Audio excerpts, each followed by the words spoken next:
let's start. 5:15. Can we please call the workshop to order? April 1st. Councilmember Nordby? Here. Councilmember Woods? Here. Councilmember McKenzie? Here. Excuse me. Councilmember Schweer is absent, and Mayor Monge. Here. Thank you very much. All right. Can I get a motion to adopt the agenda, please? So moved. So move. Councilmember McKenzie? Second. Second. Councilmember Woods. All those in favor say aye. Aye. Aye. Thank you very much. All right. We are on to topics. All right, thank you, Mayor. We have two topics up tonight. First one is discussion of proposed ordinance amendment 117 of the North St. Paul City Code, which is consumption and display of permits. It was a conversation we had at the last council meeting. We have Attorney Jack Brooksbank to discuss. Thank you, Jack.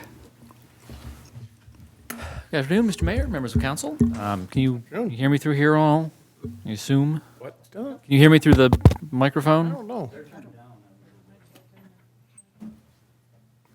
I can't hear any. As long as I'm on the.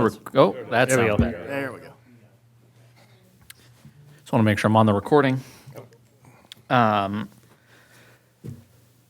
So before you, we had a little bit of discussion on this matter at the last council meeting, although I believe, Mr. Mayor, you weren't present. So we had discussion with a potential local business owner who was here in the audience then, not here now. We're talking about consumption and display permits. As we mentioned at the previous meeting, a consumption and display permit is a type of liquor license that does not allow a business to sell or serve alcohol, but does allow people to bring their own, to the location and self-serve. The council at the time had a couple of concerns that we have addressed with an updated, or attempted to address, with an updated draft of the ordinance that I believe should be before you. And, of course, my laptop has decided to freeze, but handling a couple of concerns. Number one that the council had asked for was making sure that there was going to be some kind of a, sober professional who would be in charge of serving the alcohol. Now, on the way that the law works, this cannot be an employee of the venue. So it has to be sort of an outside person. But the draft in front of you would require some kind of an additional professional with some kind of training. We say, MLBA or TIPS training or equivalent, and then it's kind of on them. We also require that the venue keep proof of who that person is and their certification for 3 years. The reason for that is there is a 2-year statute of limitations on liquor liability claims. And so that will make sure that if there were to be a claim, the venue should have kind of all of the information of the party and the insurance and everyone involved. And so hopefully that information would be easily accessible. There we go. Also restricted the available locations for these to locations that would otherwise be eligible for a liquor license. So that would be basically business district. It would make sure that it wouldn't be available too close to the school or in residential areas.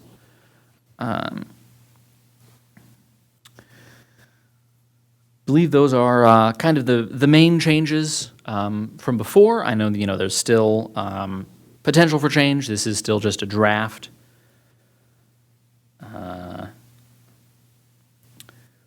One thing I would note, current draft, so having talked with some insurance folks as well as the potential business owner, it is possible to get what's called event insurance. So basically the venue would be carrying its own general liability insurance. It would not be carrying, sort of dram shop or liquor liability insurance, because that's not really what's going on, right? Dram shop is for if you serve someone who is drunk, and the venue will not be serving anyone. It is possible for an event, such as a wedding reception or a award dinner or something, to acquire their own insurance. It's like a one-day event insurance. This draft would require event insurance if you have an event of 25 or more people. That number of 25 people is just what I thought was reasonable on the day and is fully up to council. You could require it for an event of 2 people. You could require it for, an event of 50 or more. That's sort of at what level were we going to kick in a requirement that you have insurance? And of course, the venue can always require, more insurance than we do. Nothing in there would prevent the venue from playing it safer. This is just, what are the minimum requirements? How involved does the city want to be in this, as opposed to having the business managing things? Keeping in mind, of course, that these permits will be available beyond just the proposed wedding venue, although that is the impetus for the change.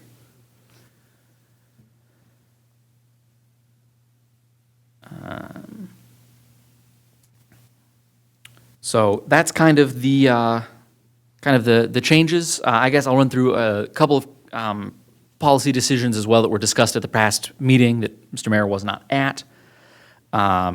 Eligibility.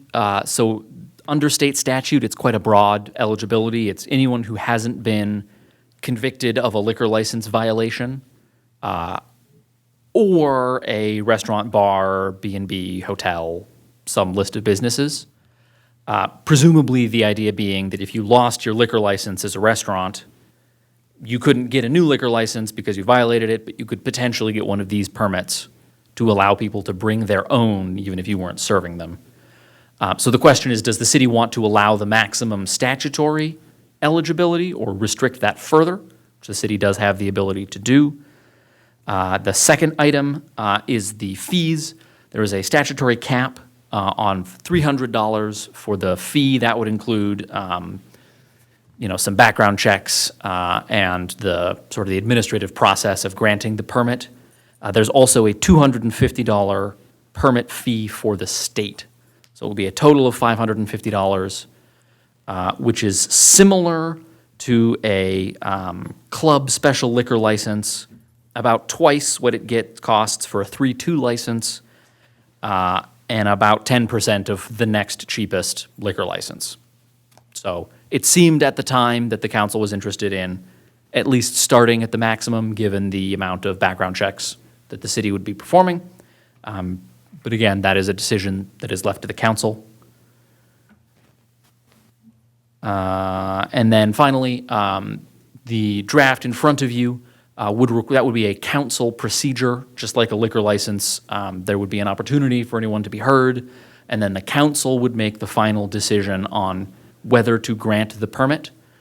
That again, unlike with a full liquor license, that is not a statutory requirement. So if the council didn't want to be involved, you could decide that would be an administrative permit that would be handled sort of exclusively by staff. Or if the council would prefer to be kept more involved in the process, we could leave it as a council decision. That's kind of laying out where we're at, what some of the changes have been since the last meeting. And so at this point, I would turn it to the council if there's any discussion or any questions at this point. Thank you. Jack, thank you so much. I really appreciate all the work you put on to this. I have two questions, I guess. The insurance requirement that you are mandating, do you believe that is similar or the same and complies with the state dram shop laws? I know you said that it's not the business. Yes. So I believe it would be similar scope of coverage for, so you get event insurance for a wedding reception. If one of the guests at the wedding reception gets too drunk and then injures someone, the wedding's insurance would be the coverage that would sort of provide for that. So it would be a pretty similar to a dram shop insurance for a bar, except that it would be held by the person throwing the event and not the venue. Awesome. Thank you. That answers all my questions. I guess the only statement I would have for the council is I believe that insurance should be required for any event, regardless of number of people. If they're having an event, I believe they should have to have insurance. Right. The chances of one of 5 getting overserved and injuring someone to me is just as good as 1 in 25. So that would be the only change I would recommend to Jack's wonderful presentation. I agree with that, as it's common in most facilities that you have to have your own insurance for that. Yeah, But other than that, I really thank you for all the hard work. Yeah. makes sense. Thank you. Any other questions, anybody? If not, appreciate it. Then you're going to be All right. bringing that come up to the council, going to be put in as an item? Yes, so that will be an item then at the next city council meeting. So we'll get that draft, we'll get the change made on the insurance. Perfect. And then we'll get that posted to the website and brought back for a vote at the next council meeting. Now, Great. will the business owner be in attendance for that then, or will it not? Potentially, it's not required. Certainly it will be publicly posted. I guess I'll send her an email to let her know that it will be happening then. There's not necessarily a requirement that she be involved. Yeah, that's for this whole city, so, yep. Yeah. Thank you. And since you weren't there last meeting as well, she did clarify that she will not be available to open in the next couple of weeks anyway, so it's not like we're delaying the business. Yeah, I saw that video. Thank you. Thanks. Thank you. Thank you, Jack. Thanks, Jack. All right, next topic is code compliance overview. We have Welcome. Appreciate you coming up and going over this with us. This has been something we've been wanting to do, so thank you so much for taking time. Yeah, welcome. Can everybody hear me? Great. I have with me firefighter, code compliance officer, McKenzie Foster, and we'll just review some code compliance topics. And at any point you have questions, throw them out, and obviously at the end we can take some questions.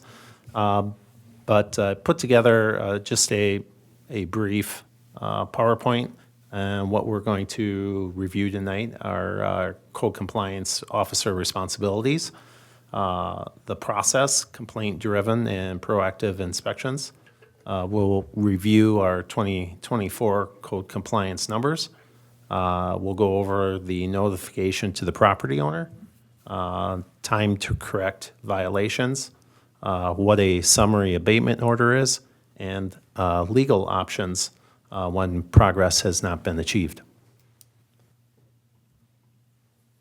So who's enforcing code compliance? Obviously, within the fire department, during the daytime, Monday through Friday, we have the 3 full-time firefighters, but mainly McKenzie, as the firefighter code compliance officer, she is dealing with the code compliance owner-occupied single-family homes.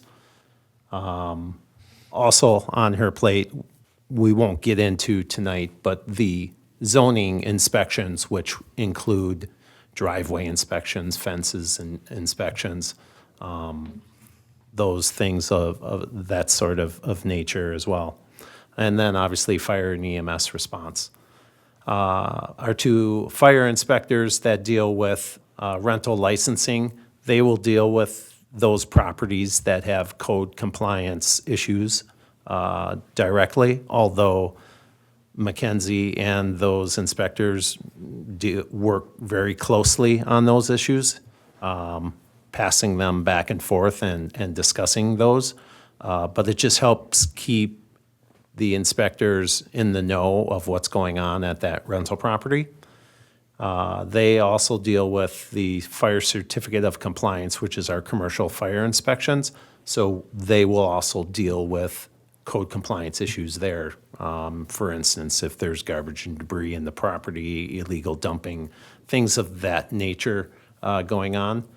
And they also obviously deal with the inspections at schools, group homes, and sprinkler plan review and fire and EMS response as well. So how do we get notified of a complaint? There's multiple ways to get notified throughout the city. One of the main ways is called resident resource, which is a way through the city's website and OpenGov.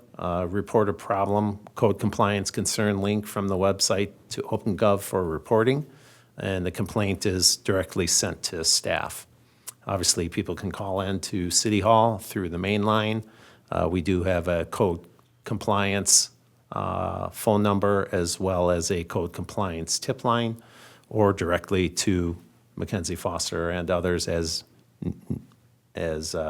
required, or email directly to staff as well. Proactive inspections, obviously staff look at and note code compliance concerns when they're out in the community doing inspections or even responding to calls. Most recently, we've been on a lot of calls lately, it seems like, where we've been in the neighborhood and have seen quite a few of these. And often, I'll come back, go right into OpenGov and dump them in there right away. And then all of a sudden, and Mackenzie's got 4 or 5 additional inspections to look at, even though she probably saw them as well. But we're always on the look for concerns out there. And really, all city staff, not just us in fire, are encouraged to report code compliance issues to us. Most will report to us in person, but they can either email or complete the form in OpenGov to jumpstart the process, which is the preferred method for us. Some numbers from 2024.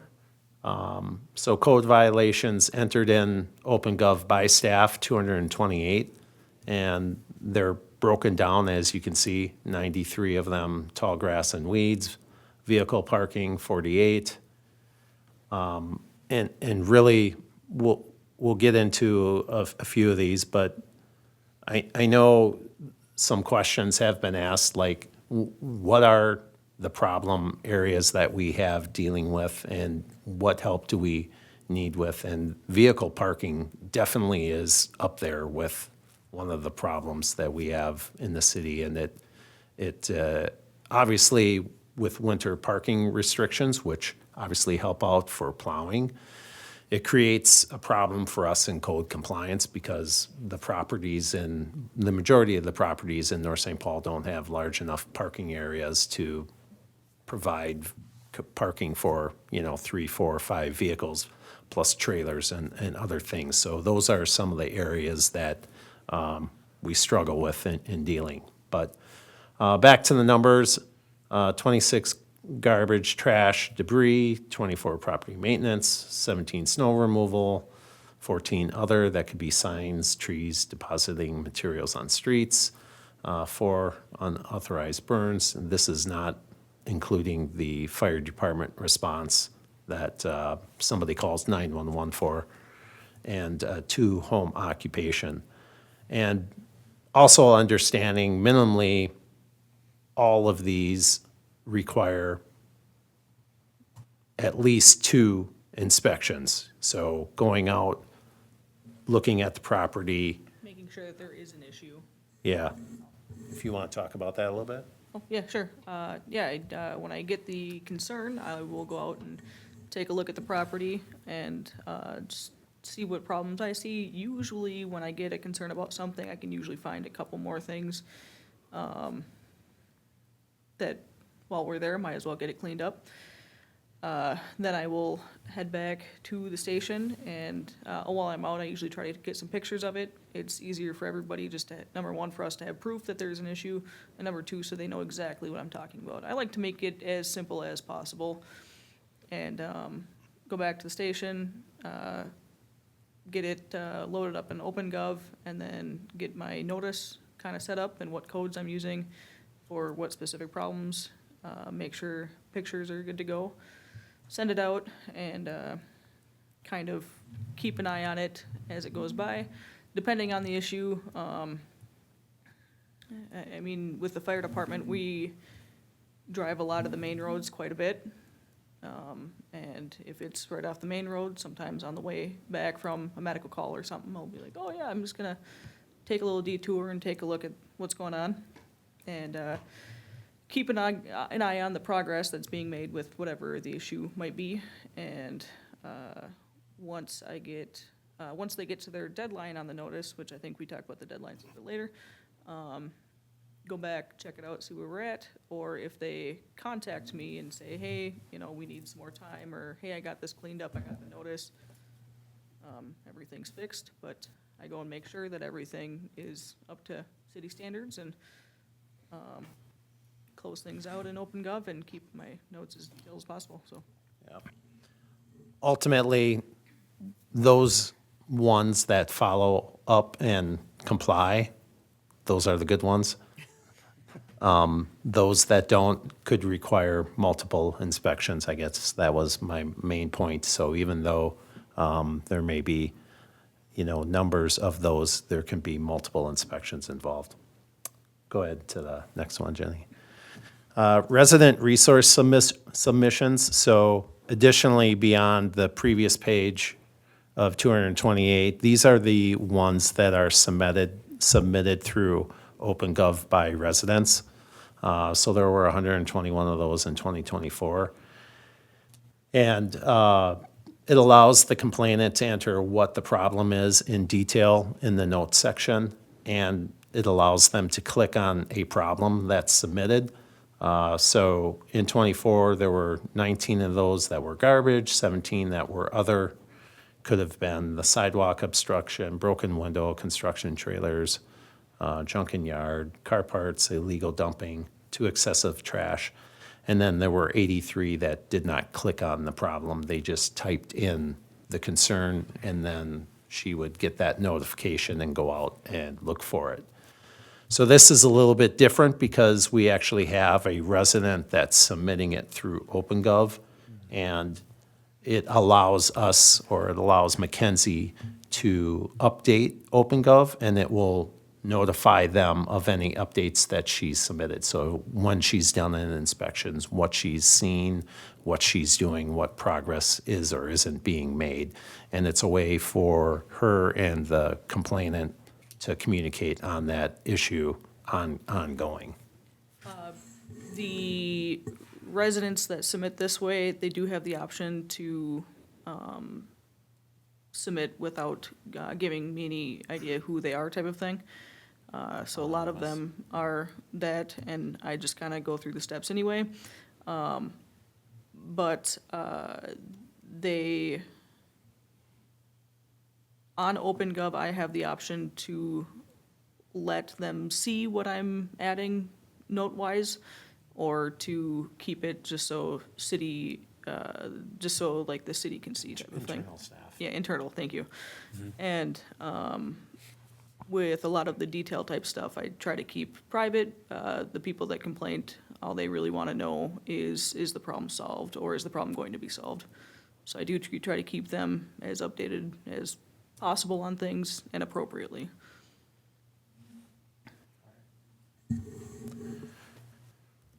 How does the property owner get notified of the violation? So during the initial inspection, the code compliance officer obviously will take photos and attempts to make contact with the property owner and talk to them directly. That's obviously preferred, but majority of people during the daytime may not be home or around, but we will attempt to do that.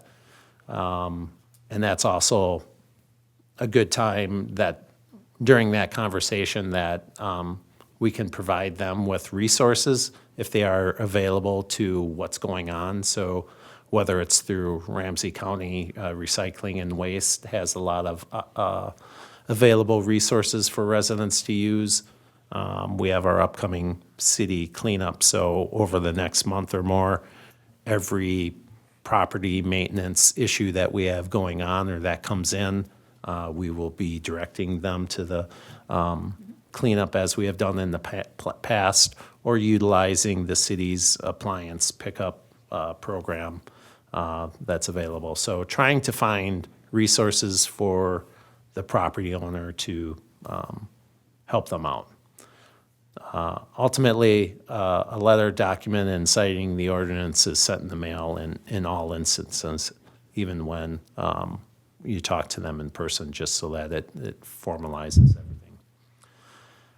For snow removal and tall grass notifications, a lot of the time, due to the high number of violations and the need to get a notice out quickly, we do have a notice that can be completed on site and given to the property owner or left on the door. If you want to talk a little bit about that. Yeah, a lot of parts in the city have, well, it's supposed to be snowing today, let's talk about snow. A lot of places in the city have the sidewalks that need to be cleared of snow, and I know kind of our problem areas that I will, right after a snowfall, go see where we're at with the sidewalks. And once that 12-hour mark hits, I print off a good amount of those notices, keep them in the squad with me, and just start going door to door. If I am able to catch a homeowner at home or on the property, then I'll, give them the notice and explain what the issue is and what we can do to fix it. If they are not home, then I will just tape it on the door for them. Time to correct violations. So the time frame given to correct violations, these are just examples, but obviously we have an immediate correction time frame, meaning it needs to be done as soon as possible. We could have somebody dumping in the right of way, could be illegal dumping in the street or right of way. Sometimes that could be in the fall. We have residents that will take their entire yard and blow all the leaves into the street and hope that the city picks them up, and that's not necessarily something you can do. Snow removal, like McKenzie said, must be cleared 12 hours after the snow has stopped, and illegal recreational fires.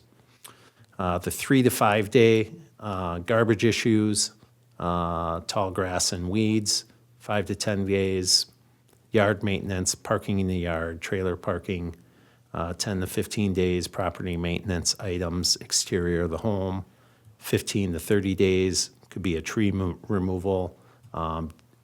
And all of these are based upon severity, and a request to have more time can be granted on a request when warranted as well. So the biggest thing is the severity of it, and we need to get it cleaned up for neighbors and people around the problem.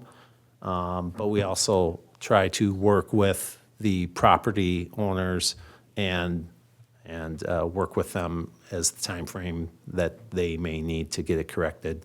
Sometimes, especially with trees, can be a money issue and a severe problem for most residents to be able to deal with. Summary abatement order. So how does the summary abatement process work?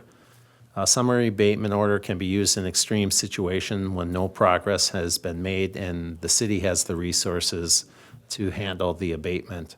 Some of those examples could be a vacant property where garbage and debris need to be picked up and/or needs to be mowed, snow removal on neglected sidewalks. Those are some of the most common areas that we've used summary abatements in the past.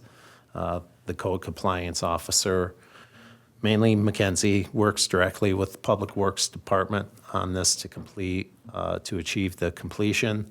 And if the city corrects the nuisance, the charges will include the cost of the correction, inspection, travel time, equipment, et cetera. The rate is approximately $240 an hour per hour plus expenses for abatement. Reality is in '24, we only had one abatement completed. That was a property cleanup. We did have multiple snow removal abatements in 2023. I don't think we've had any yet this year, snow removal. Plenty Some snow. notices, but no, Have to have some snow for that. no abatements. Legal options. So what do we do when progress has not been achieved? Again, multiple inspections may need to be conducted.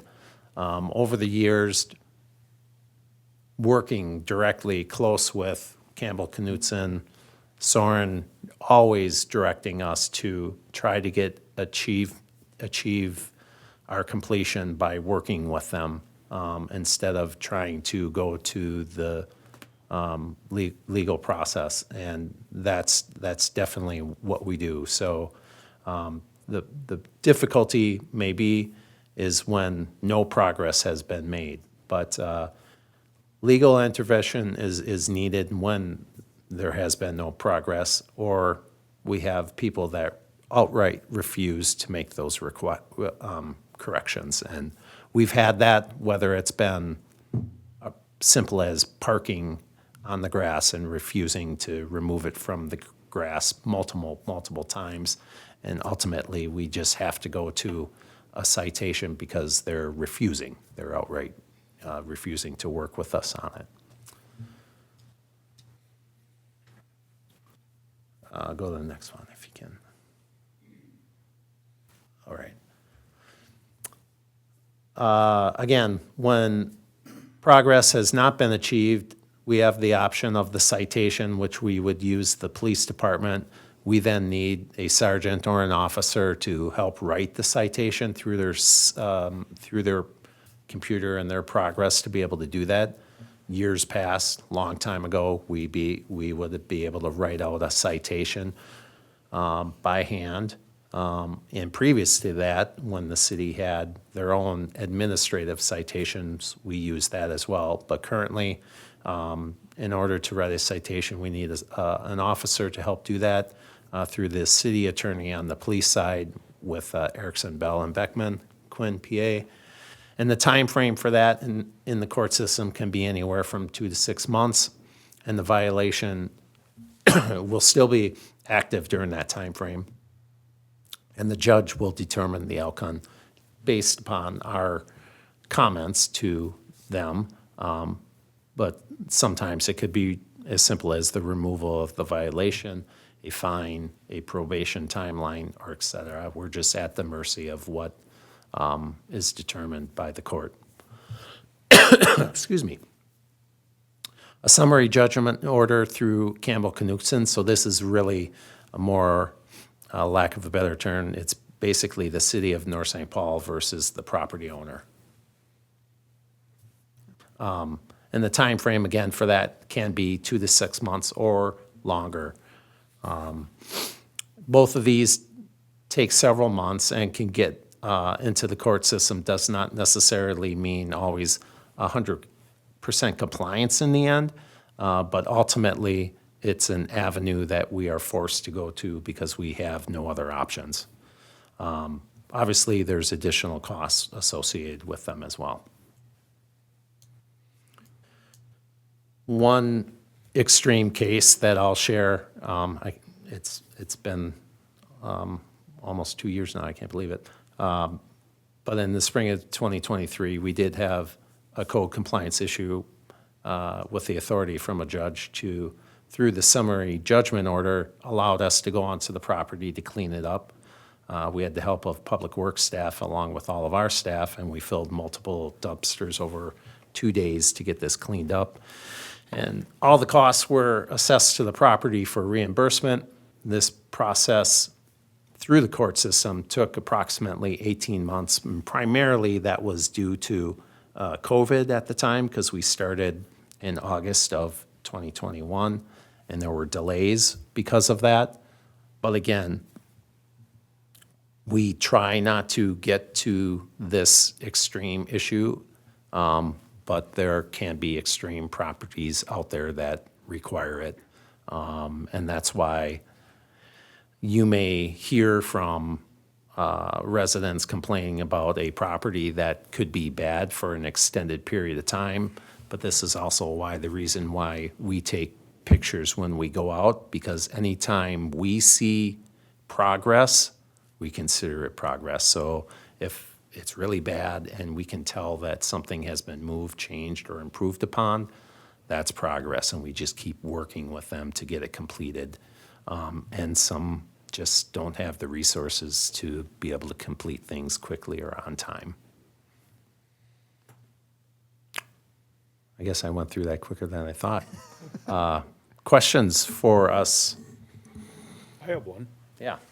Homeowner decides to take a tree down by themselves. They get the lift, they drop the tree, they leave it lay. Why, how much time are they allowed to move that tree and that debris? Because that's a nuisance. And when you lay all that branches and all that together, you're gonna create a mice hole. Yeah, definitely. I'll go and then you got something to say too. I'll definitely say, brush, whether it's from a tree that's coming down because you cut it or an accumulation of a brush pile over time, it definitely is a violation that would need to be addressed. Yeah, absolutely. We've got a couple codes for that, off the top of my head right now, but, time limit, I try to be understanding these people, most of these people, they've got jobs outside of them, outside of, being able to have time to cut down a tree and everything. And, the amount of energy, obviously, it takes to do that. Weather, obviously, is a big factor here in the state of Minnesota. You never know if you're gonna get 70 and sunny or rain and snow, especially today. And I try to be accommodating to their ability to do things, of course, also, but also progress needs to be made on it. So timeframe wise,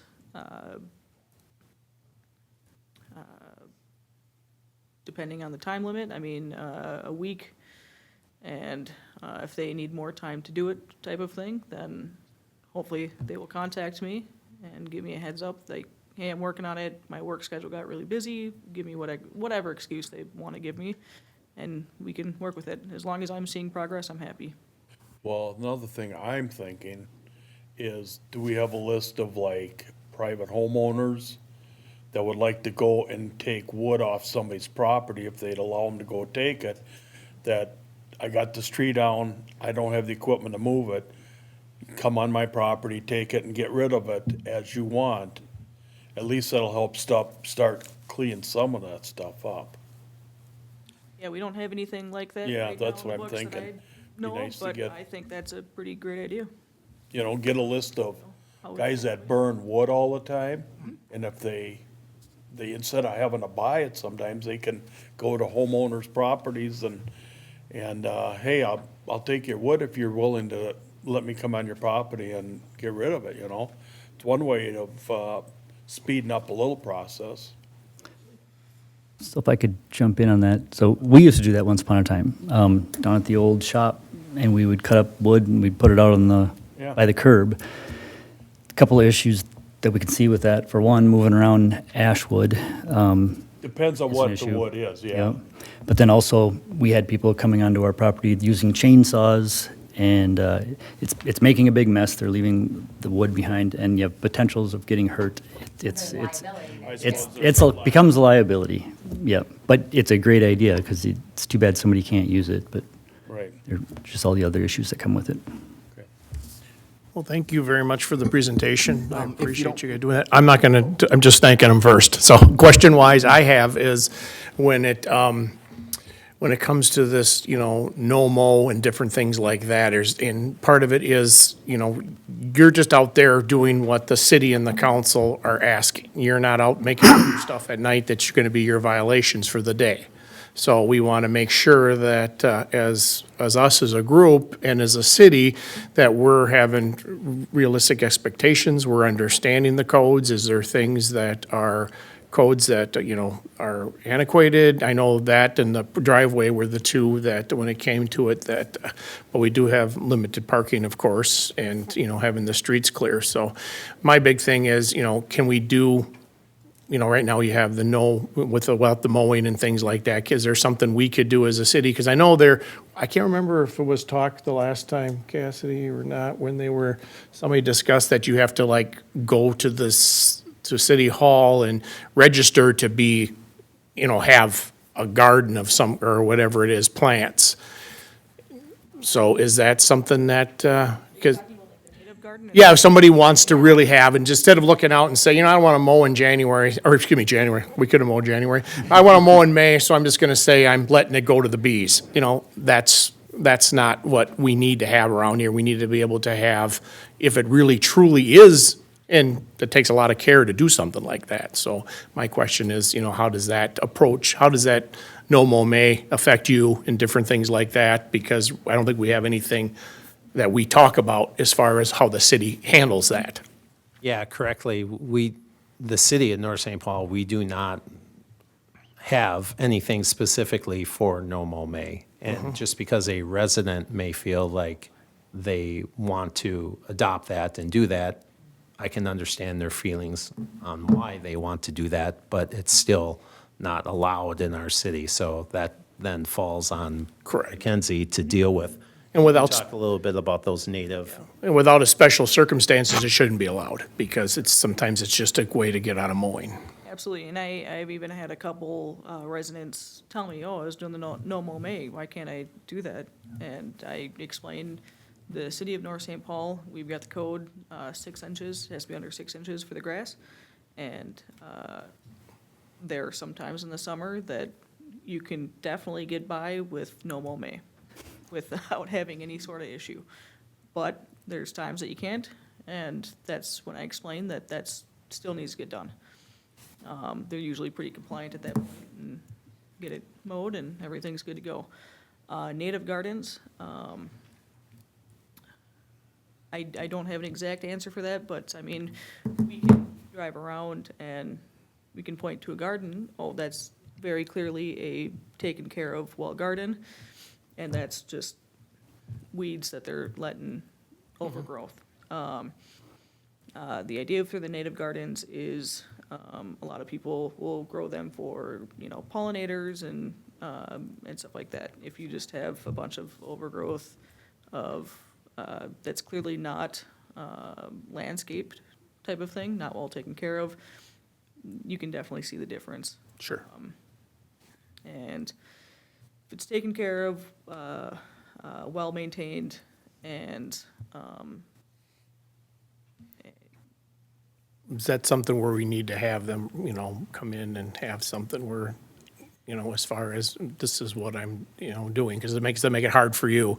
And another thing I would like to see is for any of the boulevards in the city not be able to do that. Because the boulevards, people can't get in and out of the cars, and it's you go to St. Paul especially too, and you're going into a jungle when you're trying to get out of the car, and the boulevards are city property, really. Well, the city owns 5 feet behind that curb line also. So I mean, technically, that 5 feet, they shouldn't grow their gardens within that 5 feet. That's visibility for commerce and cars. If I can just jump in really quickly, Mr. Mayor, just a couple of points to make. Number one, you mentioned sort of, registration for native landscaping. That's actually an area we've been preempted by state legislature. So there's a state statute that says we have to allow, the specific term that they use is managed natural landscape, which they define as a planned, intentional, and maintained planting of native or non-native grasses, flowers, ferns, trees, et It's cetera. up to judgment then. So it's essentially up to judgment on what counts as planned, intentional, and maintained. It does specifically say, managed natural landscapes does not include turf grass lawns left unattended for the purpose of returning to a natural state. So somewhat in the eye of the beholder, some gray area there between just letting it grow and, an intentional perennial garden. But that's kind of, in general, we have to allow it. Secondarily to that, you mentioned the boulevards. So again, the city has usually some easement rights there. So that's actually the city, city as sort of a controlling property owner. This was recently a big fight in the city of St. Paul, which I know because I live there, where they will allow certain types of plants without any kind of permit, and then you can get an obstruction permit to allow like a raised bed or something. Right. The conditions for all of that is that they have a defined, like a clear view area, which is, I think, 30 feet back from a stop sign or something, or 30 feet back from an intersection or something like that. That's on my street. Yeah, That'd be a so- stop sign. Looking at a photo of some obstructed views from grasses there, generally how that's handled is it's not necessarily have to have grass within that area, it's just cannot have vegetation higher than however high you want to set it, a foot or something. 3 feet, 2 feet. Foot or 18 inches, 2 feet, however high you want to put it, within some, sort of defining a triangle around, sort of at the corner of an intersection, and so it would be, 20 or 30 feet back from the intersection on both sides, and then the line between those points. That's usually how it gets handled there is, instead of trying to regulate plants, we want to be directly regulating visibility. That's what it is, that's what we want. It's so hard when it comes down to perceptions. One man's trash is another man's treasure. How many times have we heard that? And it makes it real tough on you. She's never been yelled at, I guarantee you that. Jason? Thank yous today, so I don't know. Oh, that's good.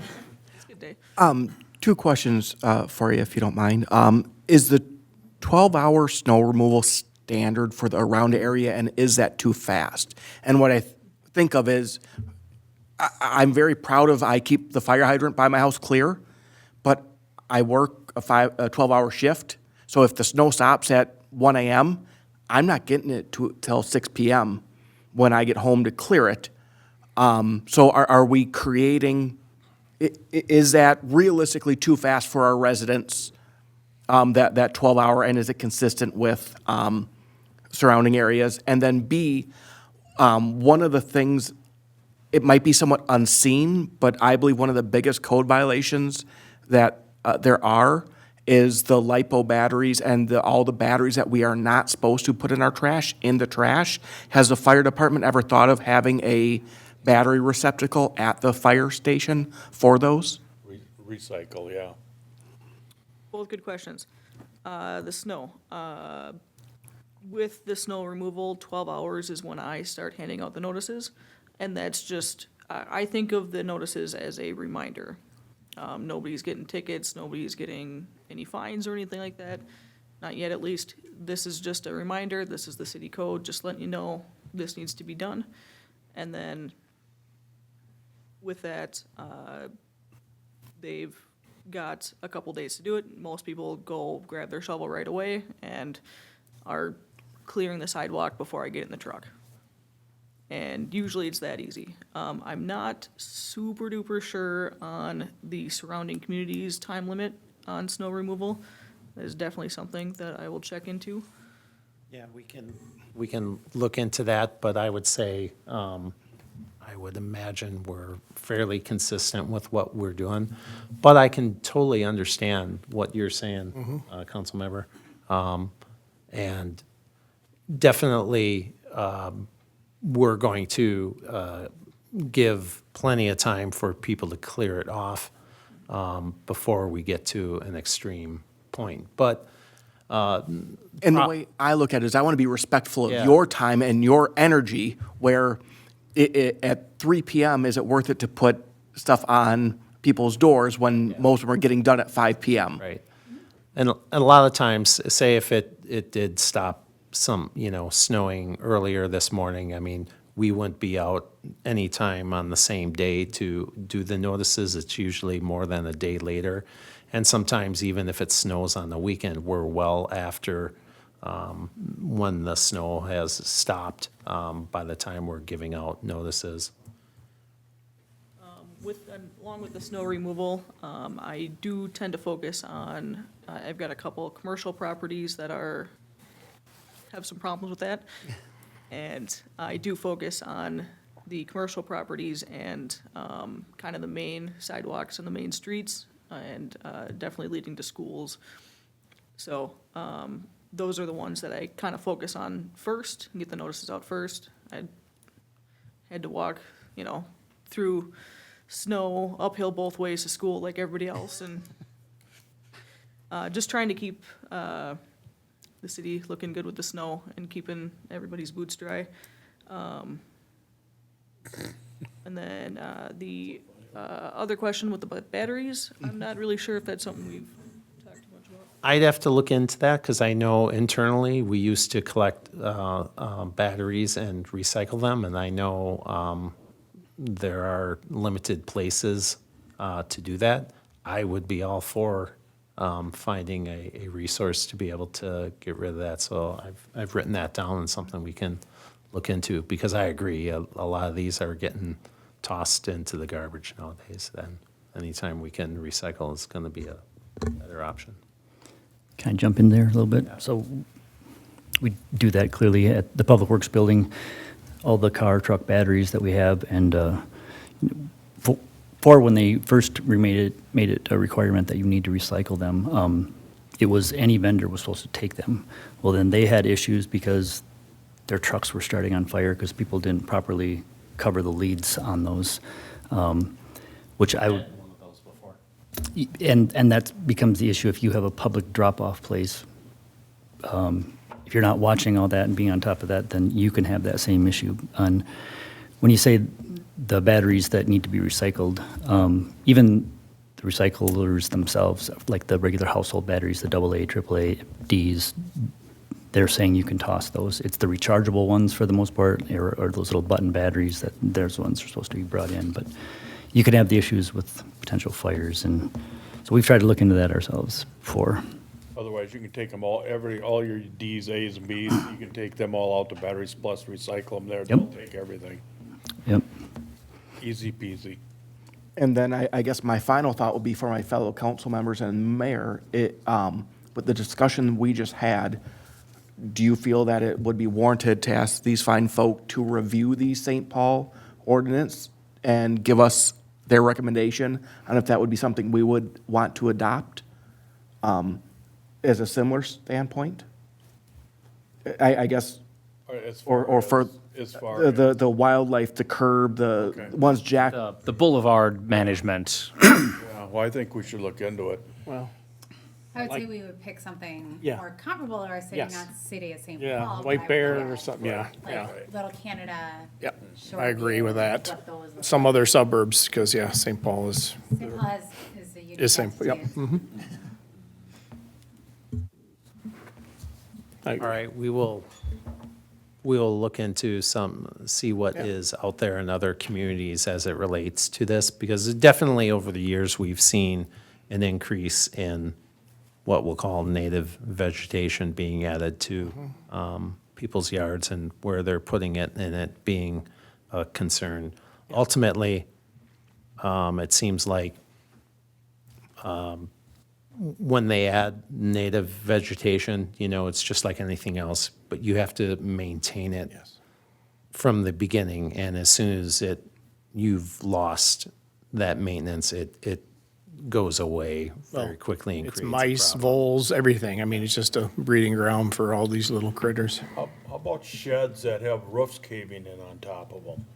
Well, I mean, that would definitely be a property maintenance issue that we could Should be a address. teardown, to tell you the truth. And, Should the address on that. you send it to us, we'll take a look at it. But that's definitely something that we can look at. And ultimately, on something like that, since it's not necessarily a structure as it relates to a house, a home, or a detached garage, we would allow them to make necessary corrections on the shed. Anything else, we would definitely get our inspectors involved and our building official involved. How many sheds are allowed to be on a property? Put me on the spot. Sheds on the property, shed would be an accessory building, and It's not a lean-to either, it's a shed, so it's built off the side of a garage. I believe they have two for sure, and I think they might have a smaller third one. I believe it's 2. I will have to look into that. Okay. I think it's 2. Does anybody else know? No? Okay. Yeah, I think it's 2, but I will double check that. On another note, you had indicated that city staff had entered, or has reported, not entered, excuse me, has reported code violations as well. Are those entered into OpenGov, so that's how we're tracking it, or do they just email you? We get notifications many different ways. So a lot of times, McKenzie's in communication with the community development staff. So if they get a phone call in to community development, a lot of times they'll either talk to McKenzie in person, who will then enter it, or if she's not around, they can enter it directly into OpenGov, or they can email her the information. If we have a voice message, a lot of times they'll just forward it to her as well for handling. Those are some of the different ways. How else are you seeing them? All the ways. Yeah, somebody will call into the city and they will either forward the message to me or forward that person to me. I get emails quite a bit on different things. I've got public works that'll go out and be like, they'll shoot me a text saying, "Oh, I drove by this tree is dead, you need to take care of it," or get them to take care of it. Or, So those are all being tracked though, right? So we're those either city staff's doing it, or if it gets emailed to you or it's a voicemail, it's all getting tracked through OpenGov. correct. Okay, perfect. The only thing I say we have two different categories, the resident resource that we know are coming directly from the residents as they're being entered in, and then all the other code compliance ones that I separated out, the 228, are definitely entered in by staff. The only specific thing related to those, I don't necessarily break them down to know how they came in, if it was a phone call, an email, or city staff, or if it's something we found proactively on our own. But definitely, yeah, a lot of different ways. And we've been using, obviously, OpenGov for a few years, and we continue to evolve and change with it to make it user-friendly. I know McKenzie has changed it over time to help her with snow and lawn maintenance, because those are the high priority, or the high frequency, I should say, that she deals with. So just tweaking OpenGov with McKenzie and staff and community development to help better us, and then to be able to pull those reports and see what's going on and what's happening out there. So I guess I have a couple of questions. One, my assumption is that at any given time, there's multiple code violations that you're dealing with McKenzie. And given that, how do you prioritize, not to call out anybody or anything, but I mean, how do you prioritize based on public safety, or, what is the biggest risk to public safety, or, things like that? Yeah, safety is definitely a big Okay. concern. Whether it be somebody dumping a bunch of trash in the street, and that's going to affect other drivers and potentially cause an accident. That's kind of a big one. But obviously, slippery, snowy sidewalks is also very important. Okay. Safety is a really big thing, Yep. but also just trying to keep everything kind of moving with it, Yep, fair enough. I know you mentioned like the schools and things like that. So, I mean, obviously access to schools and access to, public areas and things like that are probably, key. My biggest push for her and staff is when we have garbage and debris. And a lot of times we'll have, whether it's a rental property or not, a lot of people will just pile out garbage and debris at the front of the yard and just expect somebody to pick it up, or the garbage company to pick it up.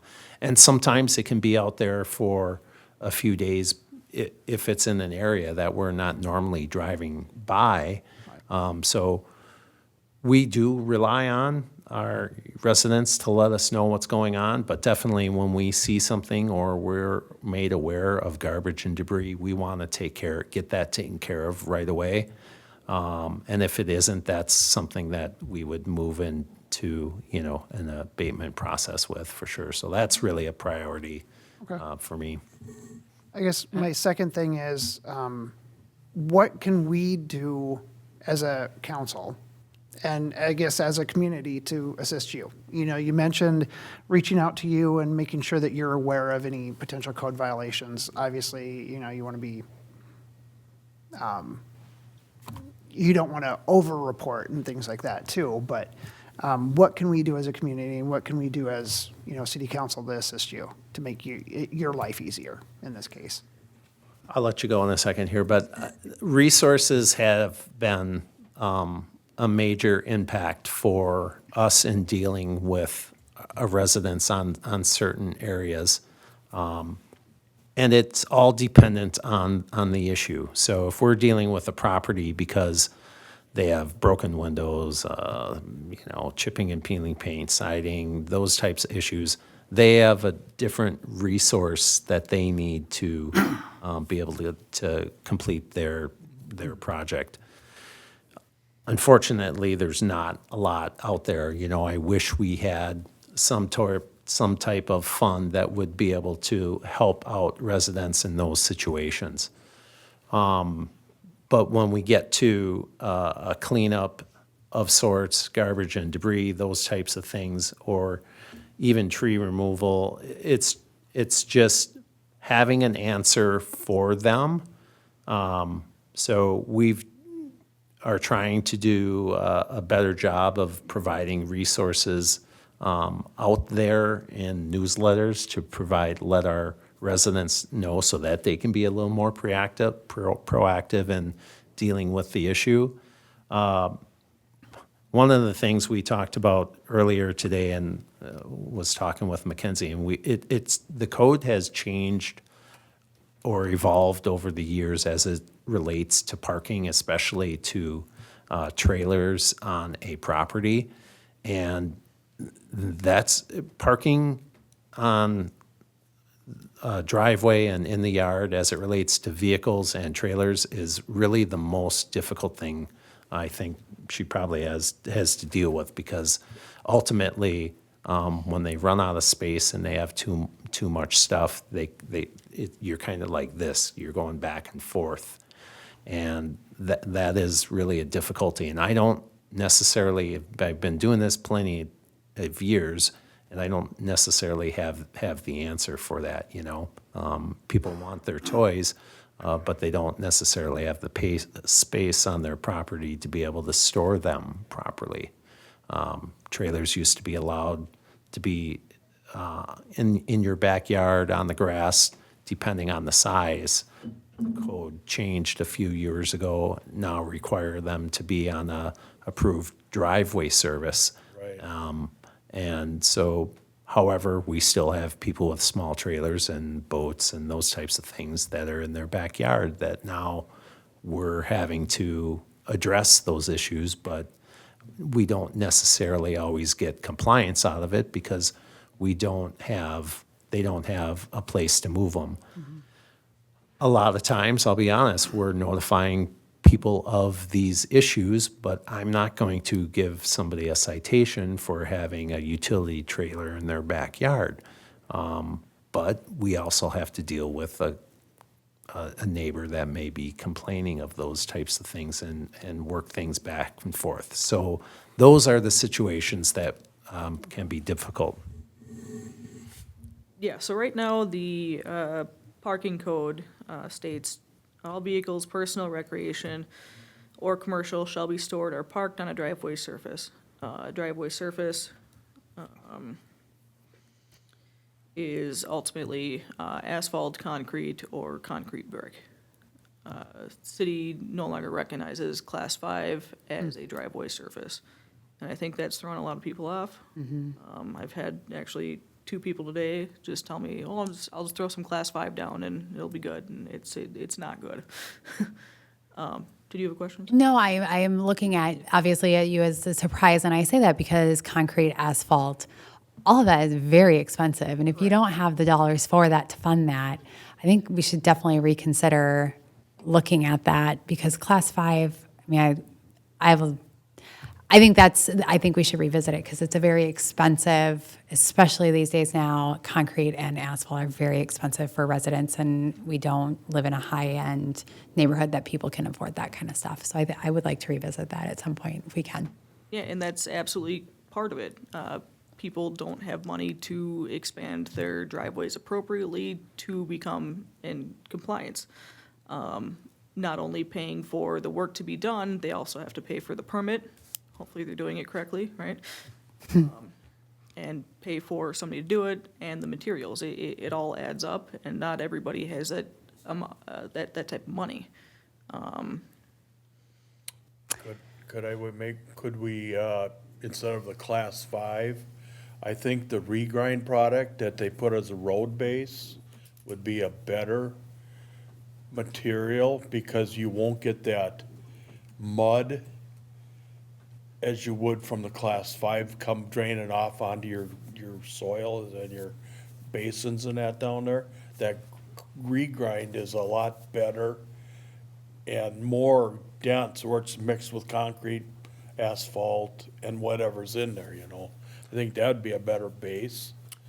I would agree with that, as it relates to, having a permitting process for it, I think would help guide that process. It might be a little cheaper than class 5. It would still need to be done because ultimately a person cannot put gravel or class 5 or whatever down throughout their entire front yard. Right, no, I realize that, yeah. Area, but we want them to go through the process and do it properly through Would the have to go permitting through a code process. System, yeah. Yeah, but I would agree with that. Ultimately, it doesn't matter what the product is, whatever is there, depending on,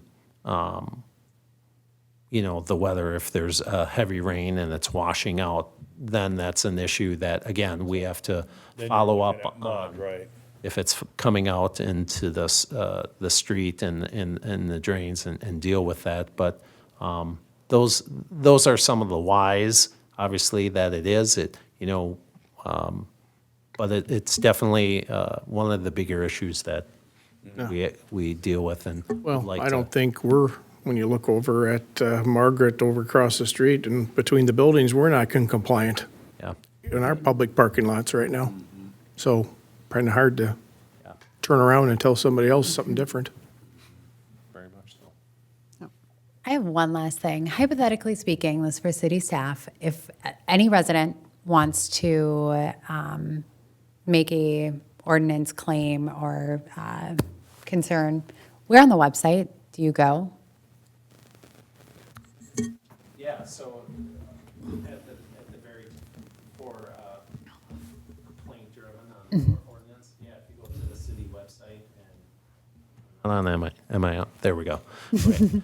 If you go to the city website and citizen concern, I believe at the top, there should be a tab that says report code compliance issue. Okay. Yeah. That should bring you to OpenGov, and you gotta fill out some information and go from there. Excellent. I say that just so anyone watching or references this again. There's also a phone line for code compliance too, that they can leave a message. So overall, as a council, would we want to look into that with this type of different circumstance besides the gravel, besides the cement and the blacktop? Certainly can. I Does that know. make sense to the council? Yeah, I think so. I think we look into it, but I would still prefer to be blacktop or concrete, but scenarios make people can't afford everything, so at least if they would dress it up around their pad with the regrind or whatever they're gonna use, as long as it's nice and grass and green along the edge, it's taken care of, that's all we're looking for too. Property looks good. Is that acceptable? I think. And some have of the box permit, too. stores have. You have to have a permit to do it. 100%. That way we can be able to We say, can no, you follow. can't put it right there. You need to be able to have it, a little farther behind and, Pull a permit. Where we're following all the requirements as you install a driveway so that the percentage of driveway is correct to Yep. your lot. I agree. And we did have a gentleman show up here, I think it was last year, or the year before, and he's had a little pad alongside his garage with, with gravel. And for years, and all of a sudden somebody came and complained about his trailer on that, and he came in and said, it's taken care of and it's neat. How come this is an issue now? So it'd be good to address this, be able to help out. How about pavers? We could have even, suggest pavers too, would it be a Yep. good deal? Pavers are allowed, yep. So paver, concrete, and blacktop are good right now. Anything else? Because you're the feet, you're the boots on the street, and we want to make sure we give you what you need and understand, if there's something that you go, I can't believe this is even an ordinance, or is there something that really, that you would like to bring up, because this is the time. And plus, real quick, we learn now that good neighbors need, for reminders, they'll take care of it. But I get quite a few emails, this has not been taken care of, what are you doing? As we can see, 2 to 6 months. So if they're not playing nice, nothing's gonna happen quick. And we do get multiples, we get emails where it becomes, it's just time, so, thank you. My last item on here was more of just kind of a language error or editing error, maybe, I guess. But in the definitions,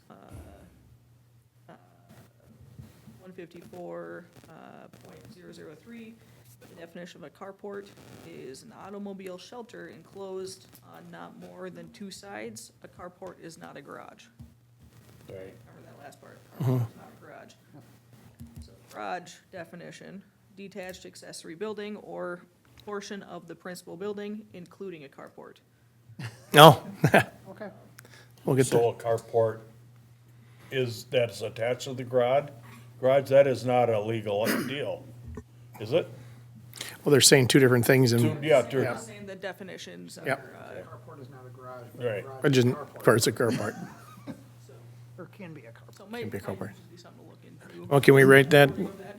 Yeah, it makes sense, what you're saying, because on one side you can look at it, and the other side's opposite. Now, you cannot have a separate shed to protect your car on your property either, though, right? Are you talking a shed versus a carport? Yeah. Like a aluminum shed from Menards, Home Depot, wherever, Now, that's a legal piece on your property? So those could be allowed, again, through the permitting process, and they have to be vetted and approved by the building official. They'll need details that they're going to withstand certain requirements to be able to do that. Okay. The difficulty for us is, if something's there and we don't necessarily go through the inspection process on that through the building official and we're not made aware. I mean, we can track through the property and look and see, but a lot of those could be just added and not properly inspected, and then we could, advise building official if needed as well to take a look at those. Yeah. I would like to request that about every 6 months, if you wouldn't mind, coming in and sharing and keeping us up to date and what's working, what's not working. I think that would be great, because if you see things that are changing, and one, like you mentioned, the ordinance there and different things, does the council agree? I agree. Yeah. Yeah. I just think it's just nice to keep up. There's, as you can see, there's a lot of people concerned, 94 emails about the lawn, this much for that. So I think it's something where it's very visible, and we want to be able to keep an eye on it. People can come in and voice their opinion, or if they have a statement to make, whether they come to see you folks or some council people, Yeah, we welcome, we have members of the community that will come in directly and talk to us about properties next to them or something that's going on if they have questions. So anytime they have any concerns, they're more than welcome to come into City Hall and ask for us. Okay. Brian, I'd like to add that this would be a great topic for social media, just to hit on where people can report, as we're changing seasons, that kind of stuff. How about, Been in discussion with Ava on. Yeah, getting you into mentioned the- that to me. Yeah. That'd be Yep. cool. So we'll try to get some more out there, just to keep it on there, because I know you mentioned, Brian, about maybe having a questions of the month or something like that. We were able to do that, so. Yeah. All right. Well, our time is up. If there's nothing else, council? All right. Well, thank you. Appreciate everything. Thank you. Yep. And you. I ask for an adjournment. So moved. Councilmember Schweer, second Woods. All those in favor say aye. Aye. Give us 5 minutes, and we'll be back at 6:35.